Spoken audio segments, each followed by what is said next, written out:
Aujourd'hui, j'ai l'énorme plaisir de parler avec une légende de l'alpinisme français, un des protagonistes des années 50 et 60. Il a été le premier Français à réussir le sommet de l'Everest. En même temps, il a été à plusieurs reprises député, vice-président de l'Assemblée nationale, secrétaire d'État. Il a été conseiller d'État, puis président du Conseil constitutionnel jusqu'en mars 2007. Bienvenue à Pierre Mazot. Merci, c'est moi qui suis heureux d'être avec vous. J'ai lu que vous avez commencé à faire de l'escalade en rébellion aux études. C'est vrai, ça? Oui, je n'ai jamais aimé particulièrement les études quand j'étais un jeune collégien ou lycéen à Grenoble. Et c'est vrai que je partais volontiers, non seulement le dimanche, mais le vendredi et le samedi pour faire un petit peu de montagne. J'allais dire de la montagne très facile parce que j'étais enfant. Mais c'est un peu en rébellion aux études. Plus tard, quand je suis rentré à l'université, j'ai été un peu plus sérieux. Sérieux dans les deux sens du terme, puisque j'ai fait des études, mais j'ai également fait plus de montagne. Ah oui, mais comment vous avez trouvé le temps pour faire de l'escalade à un niveau si pointu avec vos études et après votre travail? C'est incroyable. Je crois que d'aimer la montagne, qui est une passion, n'est pas incompatible avec d'autres activités. En tous les cas, si j'en ai apporté la preuve, je ne suis pas le seul. C'est vrai que j'ai aimé particulièrement la montagne, mais c'est vrai que j'ai aimé aussi le droit, puisque j'ai fait pas mal de droit dans ma vie, et que j'ai apprécié aussi beaucoup la politique, où j'ai eu, comme vous l'avez rappelé tout à l'heure, un certain nombre de responsabilités. Bien sûr. J'ai lu que vous avez un caractère très passionnant et dynamique. Comme on dit en français, vous n'avez pas la langue dans votre poche. Est-ce que vous avez jamais perdu patience dans la montagne? Autant dans la vie, comme vous le dites, j'ai effectivement un regard très assez passionné, et je suis presque intransigeant, très violent. Mais autant on a un caractère différent en montagne dans la mesure où on vit avec des véritables amis avec lesquels on partage les mêmes inquiétudes. C'est la notion que j'ai beaucoup appréciée dans la montagne, qui est ce qu'on appelle vulgairement la cordée, c'est-à-dire la naissance d'une véritable amitié dans la mesure où on partage les mêmes angoisses, les mêmes difficultés et on réagit ensemble de la même façon. Donc c'est difficilement comparable, mais encore une fois, bien que n'étant pas comparable, rien ne m'empêche de satisfaire aux deux, voire aux trois, puisque j'ai une troisième passion qui est incontestablement la politique. Vous avez amené la première expédition française au sommet de l'Everest. Cette semaine, un alpiniste chinois doit brandir la flamme olympique au sommet de l'Everest. Quelle est votre opinion de cette décision?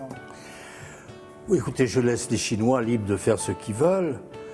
À ma connaissance, moi c'est ce que j'ai appris, le Tibet fait partie de la Chine. Que le Tibet souhaite une autonomie plus grande, comme le demande d'ailleurs le Dalai Lama, qui ne demande pas l'indépendance de cette région, qu'on me permette de le dire avec une certaine véhémence, contre tous ceux qui manifestent en considérant que le Tibet doit être indépendant alors que les Tibétains ne le demandent pas. Je ne vois pas en vertu de quel manque grave à toute souveraineté on se substituerait à des pays pour dire « nous voulons à votre place votre propre indépendance ». Ça me paraît totalement aberrant. Ceci étant, qu'il y ait des contacts, et je le souhaite de tout cœur, entre les autorités chinoises et bien sûr le Dalai Lama et notamment les responsabilités ou les responsables religieux du Tibet, ça me paraît tout à fait normal, mais ne faisons pas une musique considérable en vertu d'une fausse bonne conscience. Tout le monde d'alpinisme connaît la tragédie de piliers de Fresnay dans le massif de Mont-Blanc en 1961.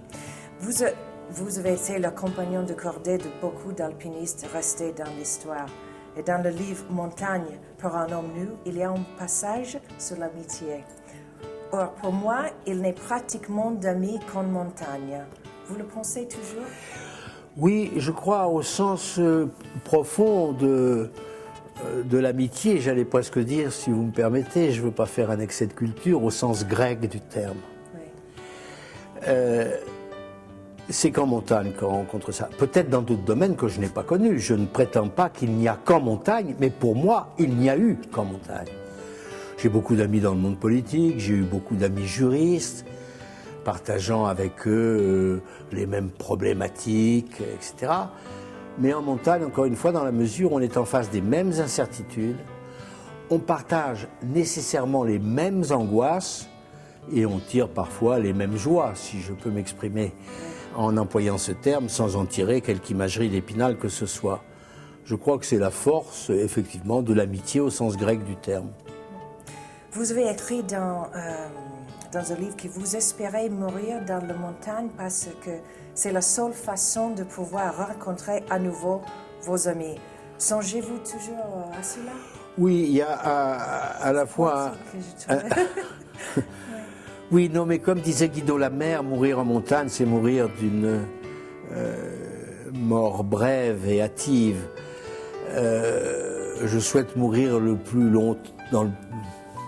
tard possible. Ceci dit, ça m'arrivera comme à tout le monde, mais ce que je souhaite, c'est avoir rempli au mieux ma vie. Alors quand je m'amuse à dire écoute, j'aimerais bien mourir en montagne, ça me permettra de retrouver mes amis, je vais au plus loin de ma petite démonstration en disant j'ai déjà un trou qui m'attend à Chamonix, où j'ai déjà un certain nombre d'amis qui se le partagent, comme ça on pourra jouer à la belote tous les soirs et boire un coup. Vous faites encore de l'alpinisme. Quelle limite vous fixez-vous maintenant? J'aime beaucoup, vous savez, venir dans cette région, dans les Dolomites. J'adore les Dolomites. Mais je fais des choses très faciles, qui maintenant sont plutôt de longues promenades avec mes amis, et particulièrement celui que je considère comme mon frère, qui est Roberto Sorgato, qui habite à Belluno. Et tous les ans, on essaye de passer quelques jours ensemble à se promener dans vos belles montagnes dolomitiques. C'était un plaisir de parler avec vous. Mais c'était un plaisir pour moi. Merci beaucoup. Merci. Voilà.